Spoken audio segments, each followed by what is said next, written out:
Renungan Tetes Embun. Renungan Tetes Embun.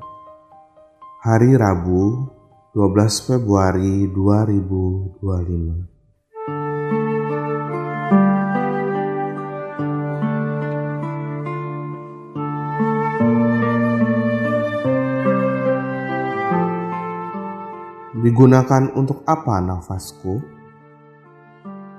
Kutipan dari kitab Kejadian, bab 2 ayat 7. Kemudian Tuhan Allah membentuk manusia dari debu tanah dan menghembuskan nafas hidup ke dalam hidungnya. Demikianlah manusia itu menjadi makhluk hidup. Sobat Katolikana, saya patut bersyukur kepada Sang Pencipta. Bersyukur karena masih diperkenankan menghirup udara segar secara cuma-cuma. Dan tentunya tubuh kembali segar pulih dari kelelahan kegiatan hari kemarin.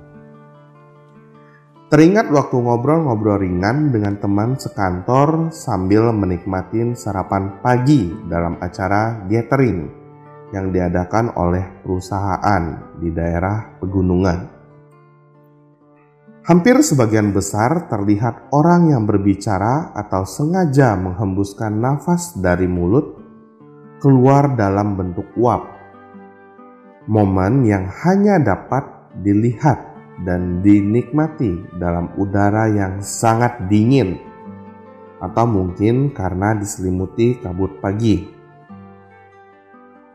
Ada hembusan nafas, berarti ada kehidupan. Dan Allah Pencipta adalah sumber dari nafas dan hidup. Nafas atau udara yang kita hirup diberikan Allah secara cuma-cuma. Itulah pertanda bahwa Dia sudah memberi kehidupan nyata agar ciptaannya dapat terus mengikuti proses semesta alam yang senantiasa dikendalikannya. Sobat Katolikana, seperti pada bacaan dari kitab Kejadian pada hari ini, Allah yang menciptakan Adam dari debu tanah dan memberinya nafas hidup, menggambarkan bagaimana Allah menciptakan manusia secara khusus dan memberikan kehidupan kepadanya. Ini adalah salah satu bagian penting dalam narasi penciptaan manusia dalam kitab Kejadian. Kalau Tuhan tidak melakukan apa-apa atas debu, saya hanyalah serpihan debu yang hina, tidak berguna. Tuhan pun menghembuskan nafas hidup dalam diri saya dan Sobat Katolik Ana diawali setiap bangun tidur pagi hari. Bukankah itu anugerah yang luar biasa? Dan karena kasih-Nya pula, Tuhan telah mengubah saya dan Sobat Katolik Ana dari partikel yang kecil dan terkadang tidak terlihat, namun sekarang menjadi sosok pribadi yang bernilai. Maka tidak sepatut dan sepantasnya kita semua menjadi arogan untuk berani hidup di dunia fana tanpa campur tangannya. Itulah yang perlu kita semua sadari dan syukuri untuk setiap kebaikan Tuhan. Sebagai pertanyaan reflektif, untuk apa sebenarnya nafas yang kita pakai pada hari ini?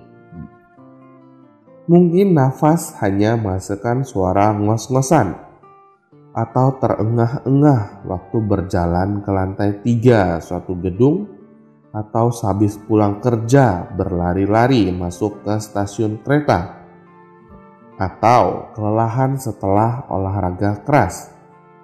Ataukah mungkin saat-saat kita bernafas dengan berkeluh kesah, kesal atau bersungut-sungut, atau tidak bersyukur atas keberhasilan apa yang kita lakukan. Pemazmur mengatakan kalau kita masih bernafas, haruslah kita gunakan untuk memuji dan memuliakan Tuhan. Biarlah segala yang bernafas memuji Tuhan. Haleluya. Kutipan dari Mazmur ayat 150. Pesan Tuhan hari ini semakin membawa kita untuk menghargai segala pemberiannya kepada kita untuk nafas hidup. Sebagai bentuk nyata bahwa Dia menciptakan kita dengan segala keagungannya. Marilah berdoa. Dalam nama Bapa dan Putra dan Roh Kudus. Amin.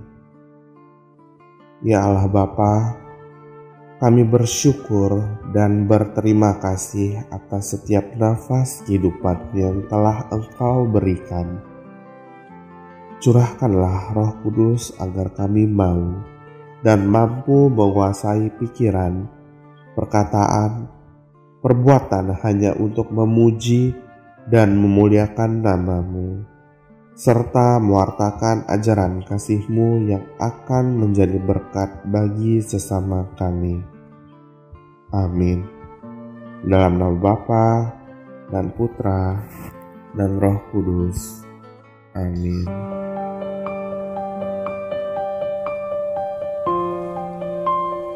Demikian Anda telah mendengarkan Tetes Embun yang dipersembahkan oleh Radio Katolikana. Renungan Tetes Embun bisa Anda simak di Radio Katolikana, media sosial Radio Katolikana, dan YouTube Katolikana.